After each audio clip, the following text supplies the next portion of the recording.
than just cars that are making a switch to electric. We have motorbikes that are getting an EV makeover as well. And customers, they're loving the upgrades when it comes to the freedom to customize their ride, maybe even some of the prices too. I was surprised when I saw the different varieties. I mean, we've all seen the scooters and the bikes that are powered electric. Well, these are full-blown motorcycles. I got to go to Oak Grove Power Sports to check out the latest models for electric dirt, road, sport bikes and see how much money you can save. A Triumph motorbike, beautiful bike. One of the things about motorcycles you'll notice there are so many different versions. One of the things we've seen a proliferation of, electric bikes. Notice what you don't see here?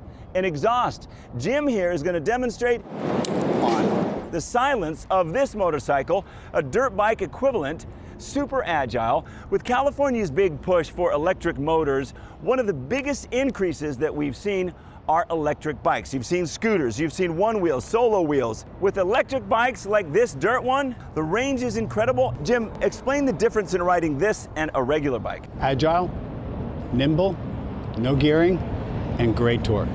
For a new person riding a bike, it's a whole different world. That it is. Do you find the learning curve is easy for people to get up to speed on it? Anybody who's a new rider would be really helpful for them, especially if they're nervous or afraid using clutches and gearboxes. One of the interesting things about these is the variety. This is obviously dirt, but let's go inside and you'll be surprised at what you see. Like this bike here, a Zero motorcycle brand, and this is the equivalent of a street bike. We have dirt here, we have another street bike back here by Jim. The variety, Jim, is kind of mind-boggling. Yeah, it is. Are you noticing more and more people come in and ask for these kinds of bikes, or do they see those and they say, whoa, wait a minute, hold on? Everybody is getting on the new e-bandwagon, okay? So they're looking at cost effectiveness, they're looking at what's going to help energy. But also they're completely customizable. Like you were saying, you can download a different sport mode for the different type of roads that you drive on and really cater the style to you. So these bikes will have a sport mode, an eco mode, and a custom mode. Custom mode, you can change your regenerative braking, okay, your torque, power, and how fast you want the bike to go. But the acceleration, which motorbikes are known for, is still there. It still rides like a motorcycle, handles like a motorcycle, has the agility and the speed of a motorcycle. There is an adjustment period of understanding the exact torque power that comes from these. Wow.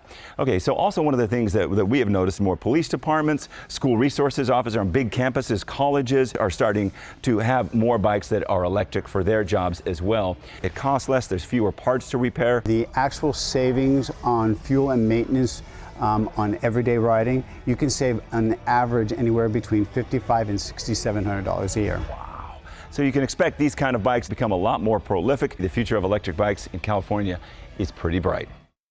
Okay, so if you guys need a Christmas gift for me, but they were more affordable. They're about the cost of a new regular bike, so it depends on the features you want. I was impressed with the range.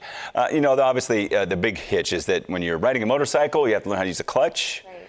Not with electric bikes, no clutch. That was the whole point of the story, for you to see if you want to get one. Tell my wife or that. not. No, I was really curious, and I was surprised at how popular they're becoming. I know. So, well, going to see them zipping around the roads even more.